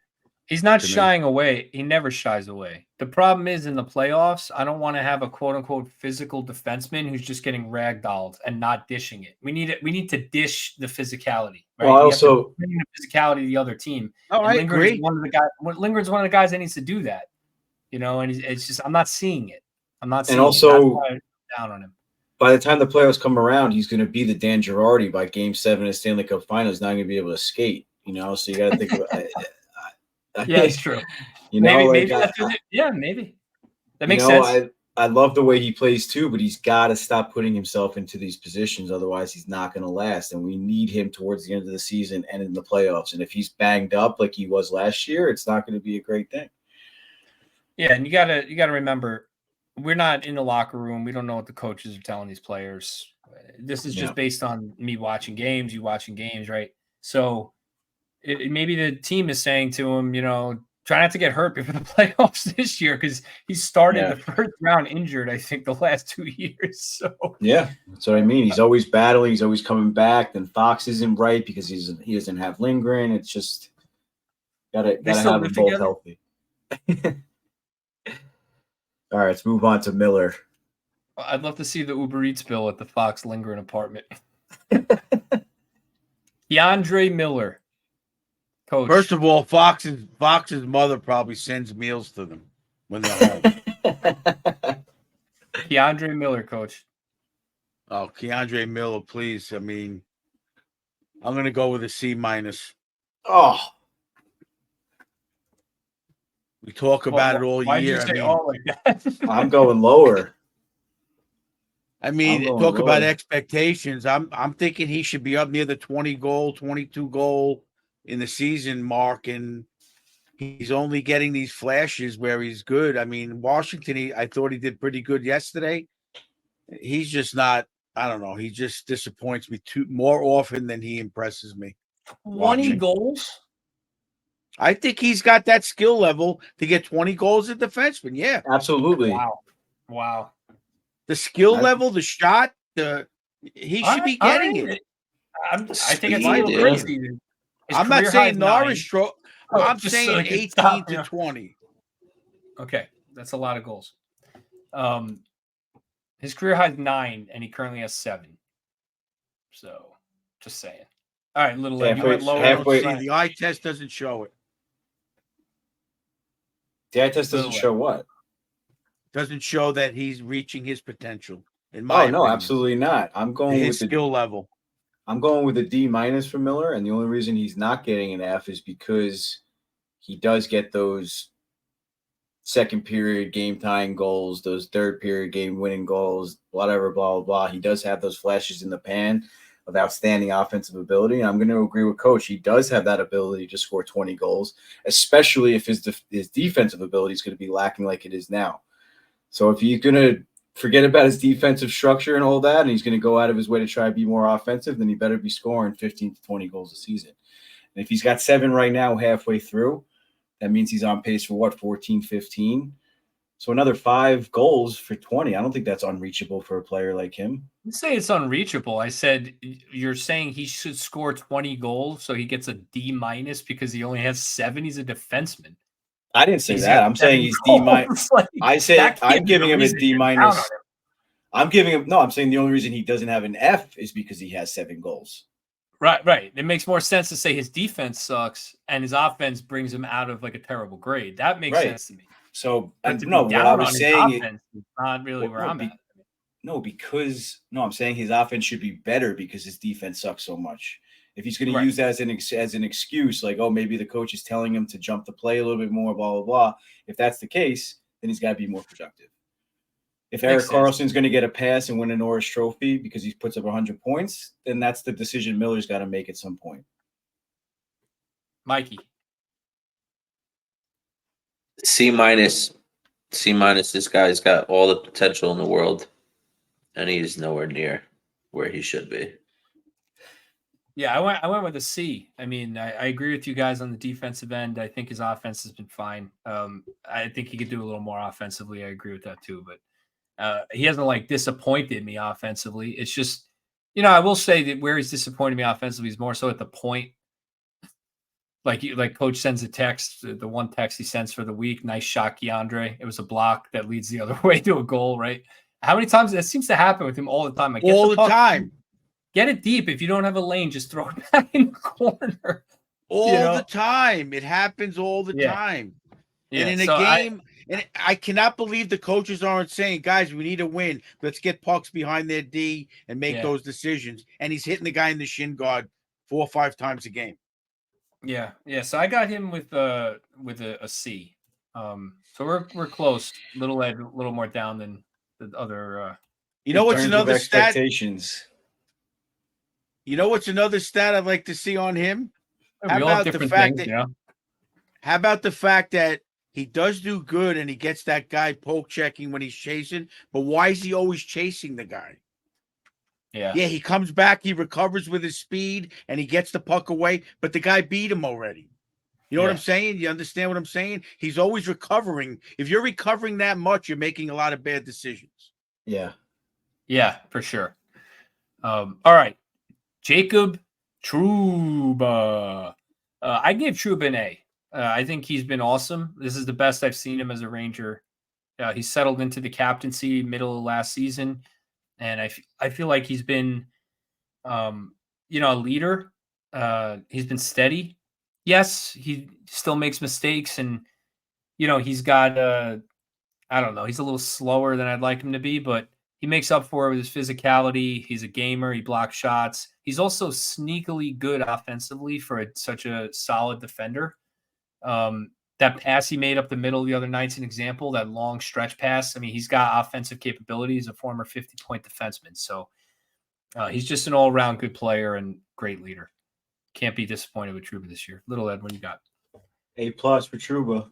The leadership, everything is just phenomenal. He stepped up huge this year. I said a few times last year he was definitely hurt, a little banged up, still settling into his role. This year, no complaints at all. I'm going to call you Little Ed A+. Little Ed. A+, Little Ed. We're going to call you. That's Coach, fine. what do you got? I'm giving him the A+ too. For players that deserve it. I don't see a negative. I don't really can pick out a negative or a bad game where you said, where was he in that game? He does make a few mistakes, but so does every defenseman in the league. How about the fact that one stats on Trouba? Sorry, 42 games, 132 blocks, and 101 hits. That's an average of more than 3 blocks a game and 2 hits a game. More than that. Talking about in the ice bath every game. Yeah. And just the fact that one game he left the game early because he got hurt, and he's back the next game, no question. he's just, I'm sure he's playing through a little injury right now in that game, from that game. It was like 3-4 games ago. And not noticeable that he's lacking out there. He's still involved in every aspect. So I'm Mikey. giving him the A+. A+ all the way. You guys hit everything. A+ for Tubes. And congrats on giving birth to his son, I think. He gave birth? Wow. Well, his wife gave birth. His wife. Well, these days you could say that because the man's so involved in everything. It's like we had a baby. We're pregnant. Yeah. All right. Yeah. we should probably just cut that out. No, we're good. Let's move on. Eric Gustafson, Mikey. I'm giving Gustafson. I can't even say his name, but I'm giving him a B+. Giving him a B+. I absolutely love his game. I don't think he was supposed to kind of be the role where he is right now, but I think he's playing really well. B+ for me. Yeah, I gave him a B+ too. Yeah, I had him at a B+ also, but I'm going to switch that to an A-. Cause you go first. No, it's all good. I wasn't going to say anything. Oh, just my. I'm switching it to an A- because of the expectations. I mean, we weren't really sure what to expect from him, and he's played really well. I'd like to see a little bit more consistency from him, but we can't expect too much at the same time. Yeah, I mean, a lot of turnovers, but he's filled in admirably. Coach, I like that A- score also, basically for the fact that when Fox went down, he filled in admirably and was those 10 games were a big part of the Rangers of where they are now. And that could have hurt. Agree. That could have hurt big time. And playing with different D partners we talked about in the past isn't easy. And he's I think he's carrying Schneider right now pretty much. We'll talk about that in a minute. Yeah, let's go to Schneid's. Schneider, Little Ed, start us off with Schneid's. Give us a stat line, please. Give us the stat line. Thank you for reminding me. 42 games, 3 goals, 8 assists, -2, 10 PIMs, 51 blocks, 53 hits, averages 15 minutes a game. I'm going to give Schneid the same grade as Gustafson. Go with the A-. I've said it a few times. I mean, I played D in college. I know it's not nearly the level that these guys are playing at, but if I had a different partner every year or whatever over the course of a season, I wouldn't say I'd be frustrated, but it would be difficult to settle into a groove. So A- for Schneid's. Like that, Coach. I'm going with the B+. I don't think he's in the A category this year. My expectations were him to take another step up and be a little better. I think he's some reason making a few mistakes. And again, it's for the reasons that Eddie's saying, but I think Gustafson, playing with him, it should be a little easier. I don't think he's really a sixth defenseman or fifth defenseman. So I expected him, after seeing Gustafson playing, to step it up a notch. All right. Mikey produces. Schneider's getting a B- for me. Yeah, the expectations were, like Coach said, just to grow a little bit more, and I don't think I've really seen that growth yet so far this year. Yeah, I gave him a B. I think you guys covered everything. I like his game, but he's got more to give. All right. Zach Jones. Zach Jones is filled in a little bit this year with injuries. Once when Fox went out, he's played 14 games, no goals, 3 assists. He's -8 in those 14 games. 12 minutes, 57 seconds a game in those games. 11 blocks, 3 hits. I give him a C-, I guess. Not enough offensively. I don't think he really has gotten a chance to get his feet, into the lineup. But, defensively, he's been pretty much a disaster every time he's been out there. And I expect, a goal, couple points, something to make up for that if he's going to be one of these little offensive defensemen. But, Not enough for me. Mikey, what about you? I was gonna give him a incomplete, but I know I wouldn't hear the end of it, especially after giving Heedle the F. So I'm gonna go with a C minus for Jones. I wanted to see a little more offensively when he's out there. I know it's only been 14 games, but C Coach? minus. I'll go with the C because he had a stretch where he was in for those games Fox was out. He had a chance to get in a groove and prove himself a little more. Not on the power play, but still offensively. And I didn't see it. He's just out there as an average player. I think his skill was a little better than that. So I'll give him a C. It's not easy for him either, by the way, getting into a game where you're just practicing every day and now you're going into an NHL game. But again, a guy at his skill level and his mental capacity, his hockey IQ, I think he should have took an opportunity and been a little better. Little Ed. Yeah, I mean, I gave him a B minus. I mean, he's an AHL level defenseman, still a very young kid. It can't be easy to try and step into an NHL game, play well defensively while also trying to produce offensively. I think he should still be in the AHL. That seventh defenseman spot, I think, should be not reserved, but better fitted for like a veteran, someone who doesn't need to play every game.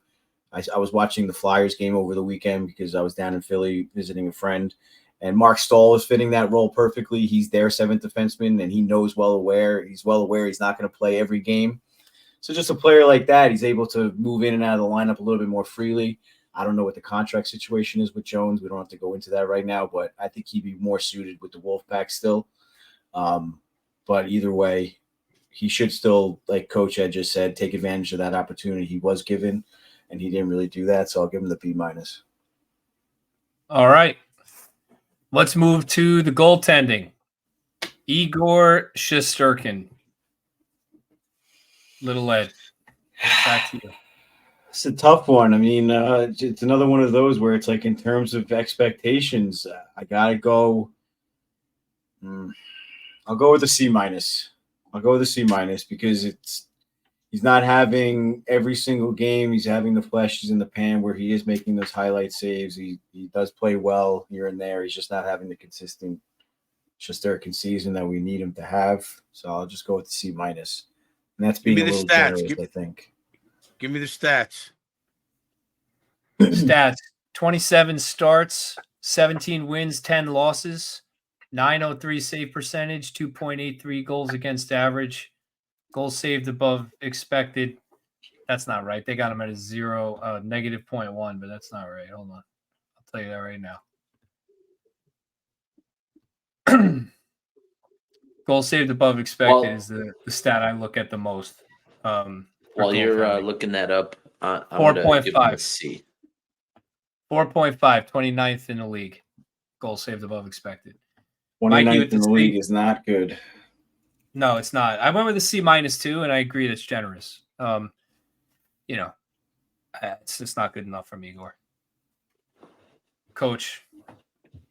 I can't give him better than a C either because it's just we expect him to be a world-class top goalie in the world, and he's not playing near that level.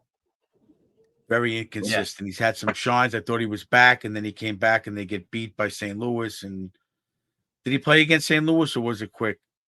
He played Vancouver, St. Louis, Carolina, all the 5-6 goal games, or Igor. Again, after that Vezina season, he's going to be the next Lundqvist. Lundqvist comes into that game against Vancouver. There's no way he's letting up 5-6 goals.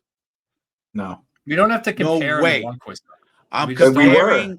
We were. People were comparing him to Lundqvist when he won the Vezina. I know, but I'm saying it's not necessarily fair to him to be like, oh, he's not Lundqvist. Like nobody is Lundqvist. It's like Brodeur is Lundqvist. That's it. All right. Well, he was the czar right away. He's the czar, and they're pumping it up, and he's expected to be that. He was the czar. He was the prince. He was this. He was that.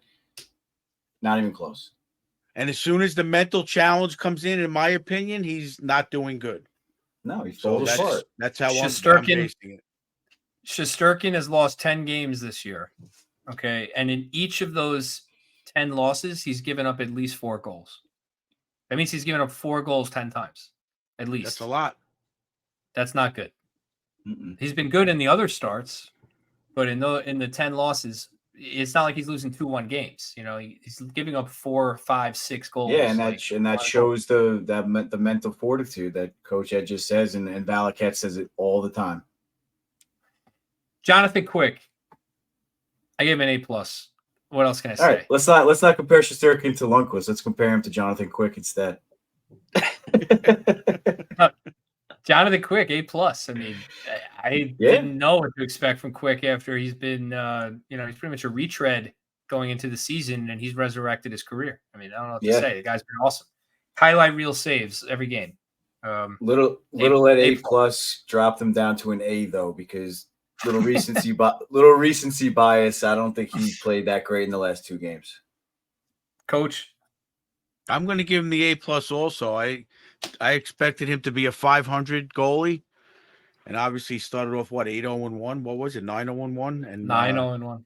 Yeah. He's a big part of them being right where they are now, the Rangers. So I can't give him less than that A+. If not Mikey. The biggest part. Yeah, put me down for an A+ also. You're in. So that's it for the players. So let's talk about the management quickly. Coach Peter Laviolette, his first year as coach of the team. The Rangers sit the 5th in the NHL right now. I think they were 6th or 7th technically at the halfway point. A little bit of a slump at the end, but pretty dominant first quarter of the year. Where, Coach, we'll start with you. What are you giving Laviolette? And, what is your estimate of his first half with the Rangers here? I mean, what did we expect? We expected him to be really good and to carry this team to the next step. So I'm going to give him the A. He's got the coaching staff behind him. I don't know if he was a big part of picking it. I'm going to say yes. So he put together a good team of coaches, and they've improved in a lot of areas. He got them to buy into this system relatively quick after it looked a little weak in the beginning. And then obviously we see where they are now at the top of the league in a lot of categories. So I'm gonna give him the A. Mikey. I'm going with an A-. He, did a lot with players going down and stuff like that. I just feel like he could have made a couple of different moves, or at least starts with Quick and goal instead of starting Igor. That's my only qualm. I gave him an A. I agree with both you guys. He hasn't been perfect, but he's, slightly exceeded my expectations, I'd say. I mean, going in, it's his sixth stop as a coach. That's a lot. That's a lot of stops, and you're starting to think, like, is this one of those recycled coaches? And, I didn't really know a lot about him other than that he wins. But I do like his structure, and we haven't had a coach with structure, so I give him an A. Little Ed. I went with the A as well. I mean, I think Mikey hit it right there. I think he definitely should have started Quick in some situations. But other than that, I think he has a firm grasp on the team in terms of his interviews and things like that. I think he's very honest with his answers. He's very good at picking out positives out of a really or pretty terrible game. So I don't know if that's really a good thing or a bad thing, but I like that he's able to at least find a few good things here and there in the midst of a bad loss. But then at the same time, he says that they had a lot of bad things in the game as well, and he points those things out as well. So I think he's a very good coach in both directions in that aspect. I think Gallant was like way too positive. You know what I mean? Like he was always like, oh no, the players are great, blah, blah, blah. I think Lavi has a good balance of like telling it like it is. Yeah. Yeah. So Lavi and kind of fixing those issues too. Sorry. Not just ignoring the issues, hoping they're going to fix themselves. You see that he's making the adjustments and trying to push the right buttons. All right, so let's talk about Chris Drury and wrap this up. Drury made a lot of moves in the offseason, bringing a lot of veteran guys. The team is sitting pretty good. Not a lot of in-season movement from Drury. So mostly, how he prepared this team on paper with the salary cap I gotta give him a solid B plus. I think he didn't have a lot of cap space to really do much, and he tried to identify certain guys that would fit in Laviolette's system. He brought in Benino, who I think Laviolette coached in Nashville. He brought in Gustafson, who Laviolette coached in Washington. He tried to identify certain players to fit specific roles and at relatively, if not NHL minimum contracts. He did a good job with the Jimmy Vesey deal, locking him up quickly to a 2-year deal at a good cap hit. And he's been, awesome. So, I think it's a B plus. And the reason I don't push him into the A- area is he didn't do enough, in my opinion, to try and free up a little more cap space to maybe get a little bit better of a player. And again, you guys are going to kill me, but I look at Barclay Goodrow. Like you tell me Arizona wouldn't have taken Goodrow or some team like that to free up that 3.6. You could have brought in a top 6 forward, something a middle 6 guy, a little better than Goodrow. Doesn't he have a no move though, or modified? He's got a partial no trade, yeah. So maybe he's probably got Arizona on the list, but I'm just saying. I don't know. Maybe he tried to trade him. But in his defense, I mean, you pushed for Kakko and Laffy to be in the top 6, and he filled the roster expecting them to be in that role. Yeah, I do that. I do like that. So you got to give him credit for that. He probably figured, I don't need that other guy. We have certain guys, and that's it. Yeah. He had Hedel, Kakko, and Laffy. You wanted him there, and now we had Trocheck on the third line. And that was Laviolette. That was Laviolette. What's that? Yeah. That's both of them. I think they're both communicating. Because if he got Gustafson and Benino, Laviolette had to have an input on that. I think they would have figured that out together. So I look at it. So especially after watching that Leafs show where the GM and the coach talk about things, I think he respects Laviolette's opinion, I'm sure. He's been in the league long enough. I think definitely preseason and stuff, the GM definitely has a say in the lineup, and then kind of see how things shake out from there. But I'm giving Drury the A+. He pushed all the right buttons, like you guys said. Gustafson, Benino, and then Jonathan Quick. I mean, took a leap on Quickie to rejuvenate his career, and that was big. I think he did a great job. Like Coach had just said, he expected those other players to move up, and he filled in the bottom half. He filled in the bottom half of the defensive core too. He did everything he could, and I think he's going to make another big splash at the deadline, especially if the Rangers are still in the position they're in now. Not maybe a big splash, the right splash, I should say. Coach, would you grade Drury at? I'll give him an A. I'll agree with you. Gave him an A, right? I gave him a B+. No. I'm going to give him an A. I'm going to give him an A. I think that I think he respected Laviolette. I like his choice on Laviolette, and I like the fact that they're bringing certain guys up from the AHL and trying to see what they can do in the right moments, in the right spots. And I think they're moving forward. I think they're seeing if they're ready for the push with these guys coming up, or if they got to make a move. So they're testing them at the NHL level, and they're probably grading them like we're doing, and they're going to see what they need to get. Also, don't forget the hiring the rest of the coaching staff, Michael Pekka to improve the face-off percentage. I don't know who else. Housley for the defensive structure and toughness and things like that. So I think he rounded out the team with the leadership, with the behind the bench as well. Push those right buttons. Do we know who the new trainer is, by the way? I haven't heard anything mentioned about the trainer. No, I don't. Mikey, what'd you give Drury?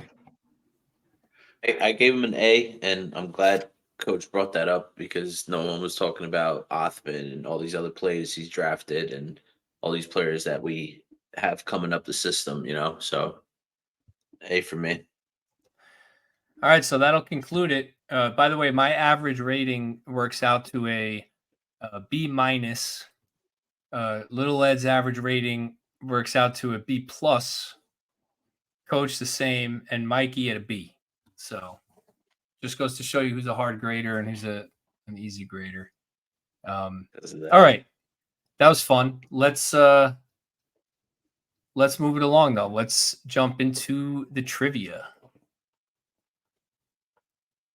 trivia, it's time to throw it over to Mikey P with your Rangers Ed 150, the fastest 150 seconds in the National Hockey Podcast. Ladies and gentlemen, welcome back to the Rangers Ed 150. We're at the halfway point in the season, so instead of running through the division standings this week, we're going to see where teams are at relative to where we thought they would be in the preseason and assign them a letter grade based on their performance thus far. First off, we're starting out west in the Pacific Division, and we'll get the ball rolling right at the top with the Vancouver Canucks. And can I get a show of hands who had the Canucks at number 1 in the Pacific Division at the All-Star break? That's right, not a soul.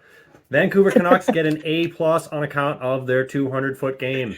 They're solid from ass to elbow. Demko's having a career year. Quinn Hughes is having a career year. And Elias Pettersson is having a career year. Hard not to sit in the number 1 spot with 3 guys like that playing out of their minds.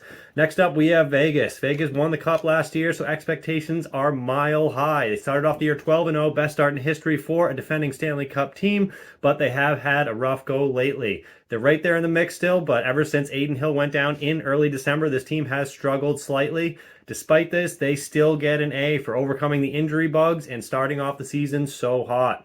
One more team that gets an A from this division is the LA Kings, just because this team has been getting better and better over the last 5 years. Despite the PLD trade this offseason not going quite the way they expected, they're right there in the mix with the second best defense in the league behind only the Winnipeg Jets.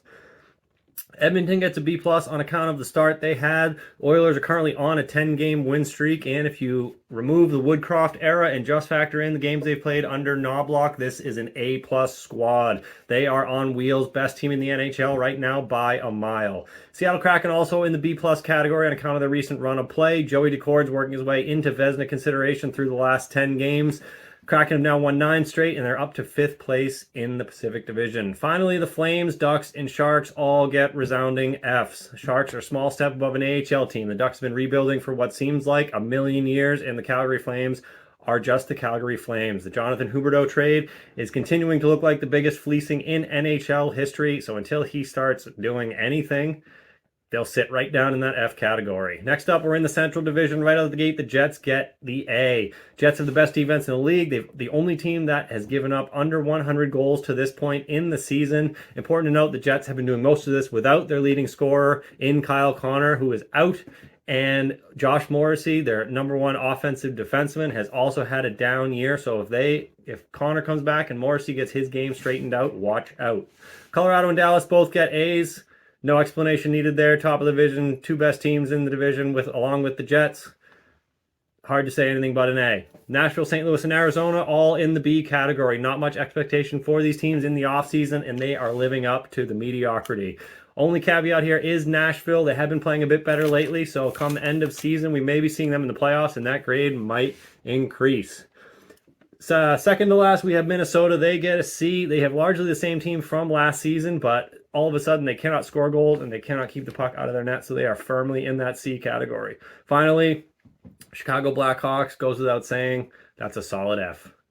On to the Atlantic Division. Get the obvious right out of the way. The Bruins are probably the easiest A to give through the entire league. Not a soul had this team in the top 3 of the Atlantic Division after losing Bergeron and Krejci, but here we are again with the Bruins in first place. Easy A. Detroit also is an easy A. Far exceeded expectations this season. Pumping in goals, second best offense in the league by the numbers, and if they get a little more consistency between the pipes, we could very well be seeing the red and white in the playoffs once again. Florida is also an A team. Coming off a Stanley Cup win, you expect teams to start a bit slow.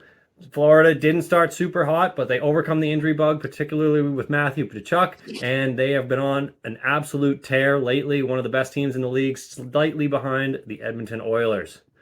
Tampa Bay gets a D. Tampa's defense and goaltending have been completely MIA this year. Sergachev on long-term IR. Victor Hedman can't tell his ass from his elbow all of a sudden, and until they get that figured out, they are just a slightly better version than the Toronto Maple Leafs. Speaking of, Toronto gets an F. Obviously, Leafs have made the same mistake year in year. I'm looking at you, management. They currently have over 65% of their salary cap invested in 5 players. They have 1 top 4 defenseman, and they have 5 bottom pair defensemen. They currently do not have a goalie. Ilya Samsonov, I would rather play 6 skaters than have him in net. The Leafs are terrible. Management continues to hamstring this team by signing forwards to long-term, high-value deals while paying no attention to this team's back end. So until they get that figured out, they are never going to win. Buffalo and Ottawa get an F-, if that's even possible, on account of the severe underperformance. These were two of the most hyped teams coming into this season, and they have dropped the ball at every possible chance they get. Devin Levi has been a flaming pile of garbage for Buffalo. Their team defense is abysmal. The exact same thing can be said of Ottawa. DJ Smith is gone. They didn't rebound with the coaching change. Their defense is still junk, so both of these teams get an F-. Finally, we have Montreal has performed much better than expected. I hate to give any acknowledgement to the Habs, but they're sitting around 500. They get a C on account of being exactly where we thought they would be at this point in the season. Finally, we have the Metro Division, and we'll get the obvious out of the way first. The Rangers are just as easy of an A to give as the Bruins. Fantastic defense, strong 200-foot game. They play well in every zone. They have 4 good lines. They have depth scoring. Great team. Watch out. Pittsburgh gets an F. Said it quite a few times now, but when you have Malkin, Crosby, Carlson, Gensel on your power play, you simply cannot be 32 out of 32 in the league. And Pittsburgh was for a long period of time. So until they get that figured out, especially with Crosby having an incredible year, they are an F. Firmly in the F category. Carolina gets a B+. They had a very difficult start. Came out of the gates pretty ice cold. They've had major goalie issues with Kochetkov, Ranta, and Anderson all receiving injuries at some point in the season. Their true number one in Anderson has been out for a large part of the season, the vast majority of the season. So they really haven't had a good goaltender through most of the year. So I will stick them in the B+ category. Washington gets a B, and I think this is generous. They've been up and down the standings, hot and cold. The bottom line is they cannot find consistency. They're starting to look like the Winnipeg Jets.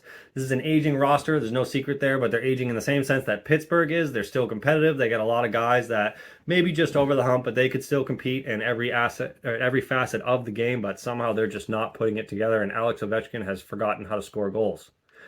Columbus is an F-tier team. No explanation needed there. They have 13 wins. This team has seemingly been rebuilding for years now, and you'd think at this point they would be able to string together more than 13 wins, but somehow they cannot. Close your ears, Rangers fans, but the Islanders get an A from me. They're not the best team in the Metro, but they have completely revamped their game. They've shaken it up, turned it on its head, whatever you want to say, but this team is fast. They're playing loose with the puck. They score goals. They're not focused on turtling in their zone and capitalizing on fast break chances, and they're putting together wins. Matt Barzal looks like he's got space. Looks like he's a new player playing with Horvat, so they get an A. They're looking fantastic relative to what we expected them to be in the offseason. And lastly, the Devils get a D from me. Timo Meier is the definition of underperformance. Their goaltending situation is barely a step above Toronto's, and with Dougie Hamilton out, they are absolutely horrific defensively. I'm sure you all disagree with a lot of what I said, so be sure to leave a comment. Let me know all of my bad takes and just how bad they were. We got 3 tough ones for the Rangers this week, as well as 1 pushover. On Tuesday, they have the Kraken at home, and then they immediately fly out west for Vegas on Thursday, LA on Saturday, and Anaheim on Sunday. Some good hockey coming up this and next week leading up to the All-Star break. Till then, we'll see you next time.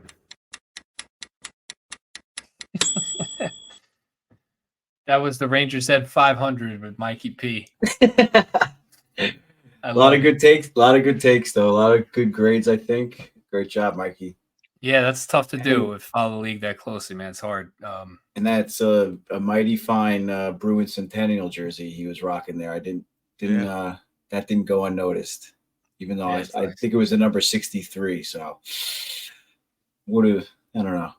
Too bad Bergeron didn't get a chance to wear that bad boy. All right, Mikey, hit us with the trivia.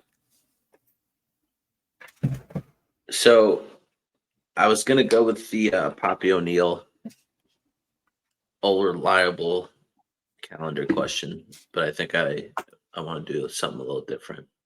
Off the cuff. I'm going to go with a 9-point question.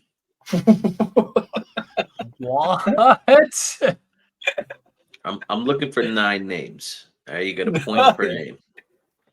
Okay. You get a point per name.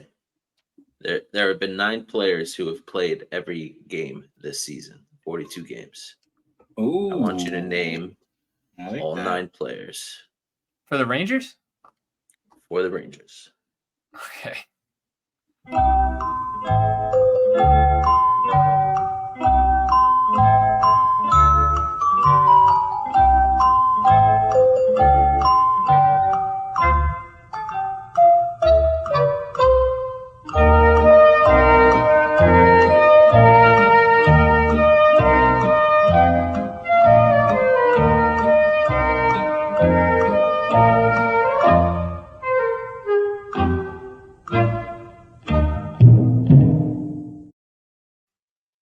got to give us a few more seconds. Yeah, we need a few more seconds. I can't even write name.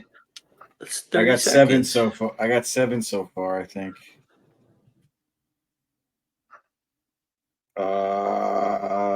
9 players who have played 42 games this season. Can you name them all? A point per player. And you can only guess 9, right? That is correct. I'm ready. I'm I ready. think. Where are you I at, got Coach? 9. I got it. All right. We're going to go like this. I'm going to give you the 9 players. You put a check or an X. I think that would be the easiest way. Go. Will Cooley. Got it. Gustafson. Yeah. Chris Kreider. Let's go. Lafreniere. Bang. Panarin. Mm-hmm. Schneider. Got him. Trocheck. Trouba. And the last player is Wheeler. Let's go. 9 for 9, baby. I had 8. I got I 8. had Keandre. Yes, little Ed with his first trivia victory. But Mika, but he was out this weekend with the flu. Yep. An idiot. Yep. I got 8. There Nice. it is. Well, you didn't gain Very any nice. ground, so don't worry. It's okay. He had to gain 1 point. What do you mean he didn't gain any ground? You got one. Yeah, you I'll got sleep. one. I'll sleep peacefully tonight. All right, boys. Laying my head on the pillow a little softer that I beat Cousin Ed in trivia tonight. I can't believe I picked Sabanachad. He was out with the flu this weekend. Last game or 2 games ago. I know. All right, boys. Well, that was fun. I can't believe Sorokin let up 5 goals and the Islanders lost 5-0. Love that. Love that. All right, and I picked him as I thought I had a steal in my fantasy league when I got Sorokin. I'm like, I got my goalie. Yeah, 1 bad game. Okay, Coach. No, he's not having a good season. We'll tell him and Shesty must be hanging out at the beach. No, Sorokin. I sent you the underlying stats. He's having a good year, but we'll save that for next time. So next week we got the interview with Mike Kelly. Tune in for that. I'm going to be out next week. Little Ed's going to throw something together and try his hosting duties again, I'm sure. Let's do it. And talk some Ranger hockey, but I'll be back the week after that. So everybody enjoy the West Coast swing. Stay up late. Watch the games. You know the deal. And we'll be back. Thank you to all the sponsors. By the way, we didn't shout out Suter Sweet Treats tonight. Got to shout them out. The cookies and she sent me those pecans or something? The glazed ones?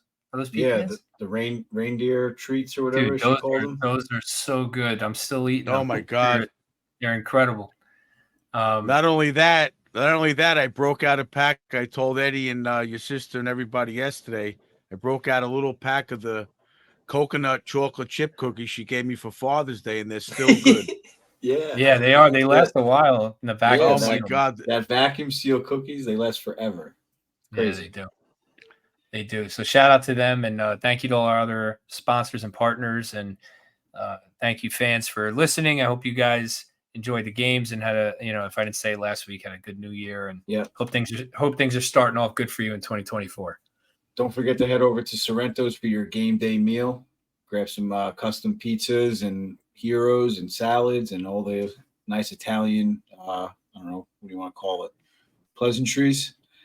They got everything over there. So head over to Sorrento's for your game day meal. And did we forget any other sponsors? I don't think so.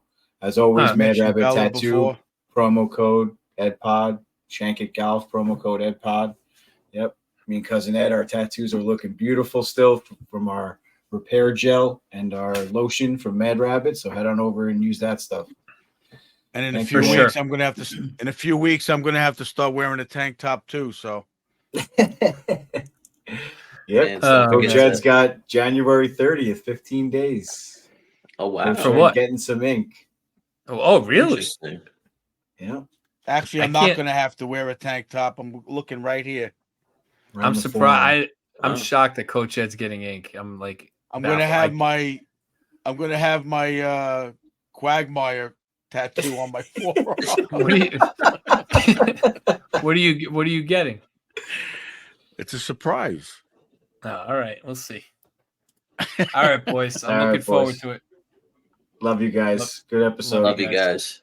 Good job, go, boys. Love Rangers. you guys. Have a good trip. Happy New Year. Love the fans. Thank you.